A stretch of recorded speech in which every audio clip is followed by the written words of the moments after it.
Okay, so this is a second lecture for the chapter clocks and calendars. अभी हम पिछले class में वर studying about the digital clock format. हमने देखा था कि 12 के बाद 12 PM के बाद के टाइम में we are not again writing 1, instead we are writing 13, 14 as 1 PM, 2 PM. तो बेसिकली जो PM की जो कैलकुलेशन थी उसमें हम क्या कर रहे थे, we were writing it in 13, 14, 15 format. Okay, now on this basis we have got this table. अब अगर आप देखो, so 13 PM is nothing but 1 PM. तो बेसिकली हमने क्या किया, हमने 1 PM में ही हमने 12 को जोड़ दिया and we got 13. Similarly 2 PM में हमने क्या किया, हमने 2 PM में 12 को पूरा 12 घंटा जो हाफ क्लॉक है उसका मैं टाइम जोड़ दिया, सो आई गॉट 14. तो आप दोनों तरीके से आप कर सकते हो. If you are good, like अगर आप याद रख सकते हो कि जो कॉन्सेप्ट मैंने आपको समझाया था, अदरवाइज़ जो भी आपको टाइम अगर 13, 14, 15 के फॉर्मेट में गिवन है, यू कैन सिंपली 12 से आप प्लस माइनस कर सकते हो. Now here you can see, मैंने आपको एक्सप्लेन किया था कल ही कि what the time says. AM का टाइम सेम रहेगा, PM के टाइम में वेरिएशन होगा. ठीक है, और इसमें हम AM PM नहीं लिखते, इसमें हम लिखते हैं आवर्स. डिजिटल क्लॉक में we don't write PM AM, we write clocks instead. तो 9:45 PM का मतलब क्या हो जाएगा, 9:45 आवर्स. अब अगर 11:20 आवर्स है तो टाइम क्या रहा होगा, 11:20 AM. देन यहाँ पर 3 PM है, तो what will be the time, 3 PM मैंने आपको अभी सिखाया था, it is going to be 15. क्या हो जाएगा time, 3 PM is 15 hours. Okay, then we have 5 can be written as 17:20 hours. Then this is nothing but 8 PM. Okay, so I hope you got this understanding. Okay, now hours, minutes, years और days का concept I hope आपका clear होगा. Now we are going to study how to read a clock. ठीक है, अब यहाँ पर हम देख रहे हैं कि हमें clock कैसे read करनी है. सबसे पहले मैं आपको कुछ basic समझा देती हूँ clock के. Shortest hand of a clock is your hour hand. Longest hand is your seconds hand. और जो बीच का जो बच जा रहा है that is your minute hand. And then we have a large hand that is your minute hand. Okay, अभी हम यहाँ पर सिर्फ और सिर्फ हम 2 ही हैंड्स ले रहे हैं. तो जो बड़ा वाला है we are going to consider to be as the minute hand and छोटा वाला is the hour hand. Now what is the time given here, the time is 10:20.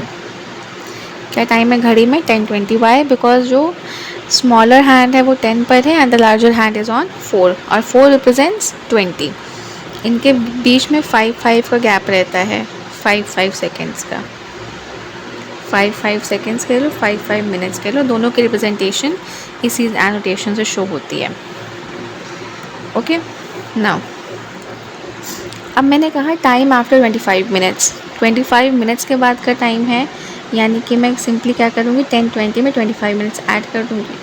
अभी 25 मिनट्स में 10 में ऐड नहीं होगा क्योंकि ये तो आवर्स है, ये ऐड कहाँ होगा, मिनट्स में. तो what will be the time now, 10:45. So let me mark it,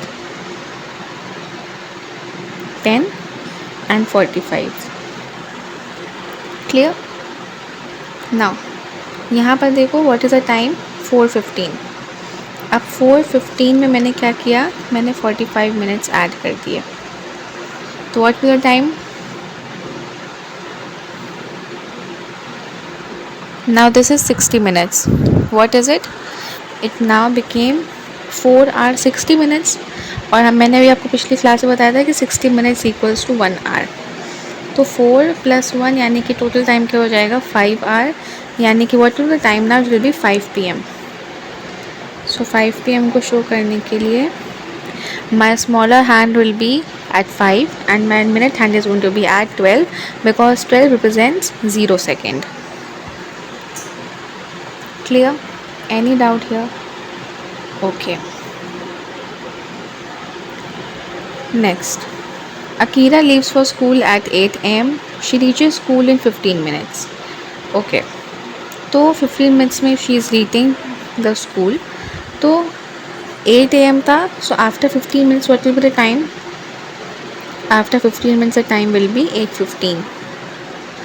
अगर 8 बजे अगर वो निकली है और 8:15 पर पहुंच रही है, why? Because she is taking 15 minutes to go to school.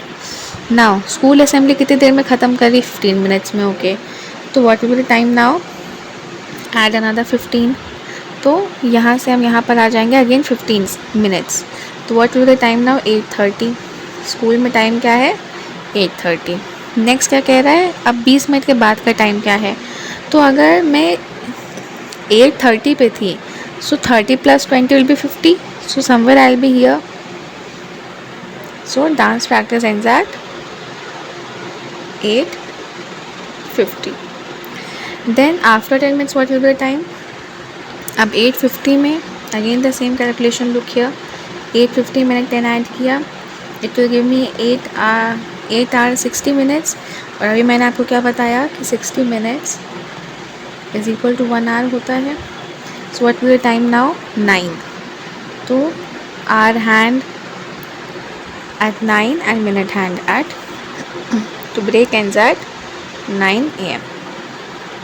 Any doubt, any confusion in this part? This is something which is very easy to understand, and still if you have any difficulty, so you can ask me. Okay, just take 1 minute, overview whatever it is being written here, and then you can tell me whether it is clear or not. Now, why do okay, so here we have given the shaded portions और हमें बताना है कि what is the time. So 1 hour is equal to 60 minutes. What does this represent? Half hour. Okay, so half hour is going to be how many? 30 minutes. Quarter of an hour, 1/4 of a time. 1/4 of the hour is going to be 15 minutes, and 3/4 will be very simple. 340 into 60. This is going to be 45 minutes. Okay, ये सब आपको याद करना है. This is something which is very essential for you to learn.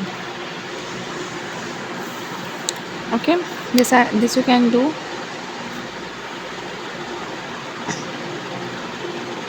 Okay, so with this we have finished this chapter.